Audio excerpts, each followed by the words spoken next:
오늘 본문에서는 하나님이 이스라엘 백성들과의 언약을 맺으려고 이스라엘 백성들의 동의를 구합니다. 그런데 왜 하나님께서는 그냥 나와 언약을 맺자고 하면 될 것인데 동의를 구할까요? 하나님은 동의를 구하기 위하여 광야에서 무리바 물사건과 만나와 맥추라기를 주시고 아말렉과의 전투에서 승리하게 하셨을까요? 이스라엘 백성들이 하나님의 이런 능력을 몰랐다면 언약을 하지 않았을 것입니다. 그런데 왜 하나님은 이스라엘 백성들이 하나님의 율법을 지키지 못할 것을 알면서 언약을 맺으려고 했을까요? 언약을 맺고 하나님은 이스라엘 백성들에게 계명을 주시면서 하나님 나라의 백성들이 지켜야 할 언약을 가르쳐 주십니다. 그리고 하나님을 경배할 수 있는 제의와 하나님이 머물 수 있는 성막을 만드는 법을 가르쳐 주십니다. 그런데 이것이 다 필요 없다는 것을 우리는 이미 다 알고 있습니다. 이 모든 것은 예수님이 오시기 위한 밑밥이라는 것입니다.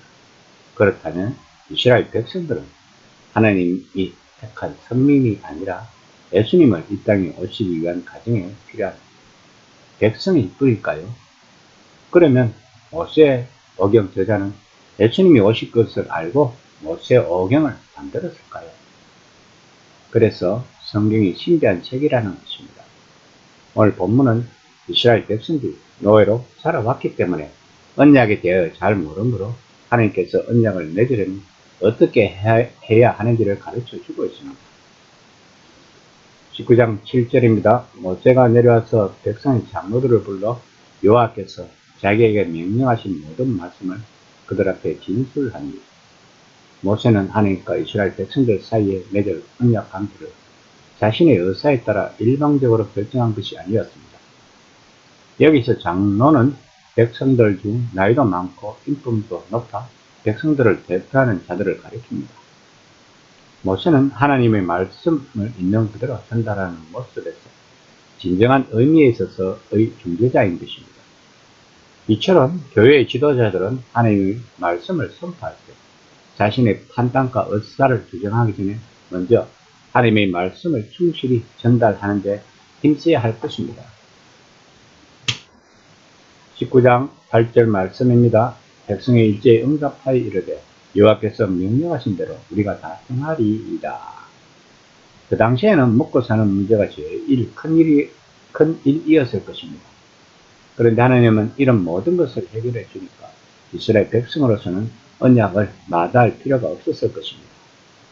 그런데 고대 근동의 계약법의 개념은 상무 언약이기 때문에 그들은 언약의 하나님께서 요구하시는 의를 행동으로 충족시켜 드려야 할 의무가 있었으나 결국 실패하고 말았다는 것을 우리는 알고 있습니다.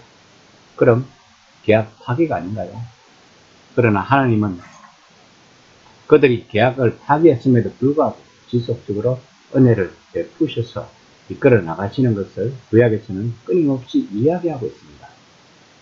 9절 말씀입니다. 여호와께서 모세에게 이르시되 내가 빽빽한 구름 가운데 내게 임함은 내가 너와 말하는 것을 백성들이 듣게 하니 또한 너를 영영히 믿게 하려 함이니라. 구름이 너무나도 짙게 드리워졌다는 것은 이 구름이 얼마나 지면에 가깝게 내려왔는가를 말해줍니다. 하나님께서는 그 구름 속에서 모세와 일종의 신적 의기를 포함한 명령과 규례 등을 선포하셨을 것입니다. 이스라엘 백성들이 하나님의 음성을 들었다면 바울이 다메섹 도상에서 예수님과 만난 것과 별반 다름이 없습니다. 그런데 왜 하나님은 이런 신비적 체험을 한 출애굽 당대의 사람들을 다 죽을 때까지 가나안에 입성하지 못하게 하셨을까요? 하나님께서 이처럼 자신의 인재 모습을 나타내신 것은 백성들로 하여금 눈으로 똑똑히 목격하게 하고 귀로 생생히 듣게 함으로써 분명한 증거를 통해 하나님께서 모세와 함께 하심을 확실히 믿게 하려 함이었습니다. 19장 10에서 11절입니다. 너는 백성에게로 가서 오늘과 내일 그들을 성결하게 하며 그들에게 옷을 빨게 하고 준비하게 하여 셋째 날을 기다리게 하라. 이는 셋째 날에 나 여호와가 온 백성의 목전에서 시내 산에 강림할 것이니 성결케 하면은 영적인 성결을 위해 육적인 성결까지 요구되는 내용입니다. 이스라엘 백성들은 비록 언약의 백성이라 할지라도 오래된 애굽 생활과 종교적으로 애굽의 종교 의식 속에 포함된 정결 구례에 익숙해 있었을 것입니다. 그들이 옷을 빨고란 말은 고대 건동에서는 왕 앞에 나아가는 경우 우선적으로 준수해야 할 사항 중 하나가 바로 깨끗한 의복을 입고 나가는 일이었습니다. 왜냐하면 불결한 의복은 왕의 권위를 인정하지 않고 순종하지 않겠다는 내적 의미를 포함하고 있다고 생각했기 때문입니다. 그리고 3일을 기다리게 한 것은 정결의 과정의 완성을 상징적으로 나타내기 위함입니다. 또한 하나님께서 이틀 동안 준비하게 하신 것은 그들과 공식적으로 언약을 맺기에 앞서 다시 한번 그 일이 갖는 의미와 중대성을 깨우쳐 주며 또한 그들이 스스로 준비할 시간을 주기 위함이기도 합니다. 쉽게 이야기하면 이틀 동안 잘 생각하고 계약을 하자는 것입니다.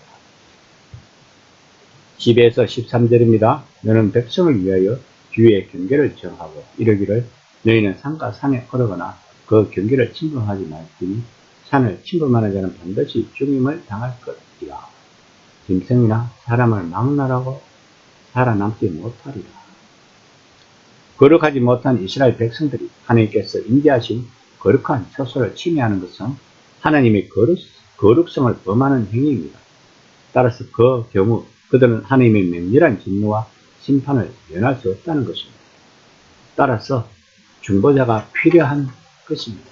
여기서는 모세가 그 중보자 역할을 감당하고 있습니다. 그런데 하나님 앞에 설 수 있는 사람은 죄가 없는 사람이어야 하는데 모세는 죄가 없었을까요? 죄 없는 분은 예수님밖에 없을 것입니다. 이것이 예수님의 신성인 것입니다. 14에서 15절입니다. 모세가 산에서 내려와 백성에게 이르되 백성을 성결하게 하니 그들이 자기 옷을 빨더라. 모세가 백성에게 이르되 준비하여 셋째 날에 기다리고 여인을 가까이 하지 말라 하니라. 본절은 일종의 고대 건동의 정결 의식을 나타낸 것으로서 왕이신 여호와 앞에 서기 전에 마땅히 갖춰야 할 백성으로서의 자세를 이야기하고 있습니다. 특히 거룩한 의식을 앞두고 몸을 절제하던 이와 비슷한 간섭은 고대 건동에 널리 퍼져 있었습니다. 실질적으로 본문은 강림하신 하나님과의 관계함은 오직 집중함으로 거룩함을 유지할 것을 요구하고 있습니다. 이 시내산에서의 만남은 언약 백성으로서의 이스라엘이 과거 노예로서의 삶의 종지부를 찍고 새로운 출발을 하도록 한 사건이었습니다. 즉 하나님의 일방적이고 주권적인 은혜의 선물이 주어지는 시간이었던 것입니다. 우리 한 사람 한 사람을 구원하기 위해서 하나님은 이렇게 오래전부터 사역을 하셨다는 사실을 우리는 알아야 합니다. 우리들을 위하여 이스라엘 백성들을 출애굽을 시키시고 그리고 가나안 땅을 정복하기 위하여 수많은 전쟁을 하게 하시고 이스라엘의 나라를 만들게 하시고 또한 그 나라를 세상 권세들에게 망하게 하시고 그리고 성자 하나님이 직접 이 땅에 오셔서 우리들을 하나님과 화목하게 함으로써 우리들이 이 시간 하나님의 백성이 되었다는 것이 얼마나 큰 사건의 결과임을 알아야 합니다. 그러므로 우리는 그리스도인이 되었다는 것에 대하여 하나님의 크신 은혜와 사랑을 알아야 할 것입니다. 그래서 우리는 날마다 찬송과 기도로서 하루를 시작해야 하는 것입니다. 이 시간 나는 무엇으로 하루를 시작하고 있는지를 한번 점검해보는 시간이 되었습니다.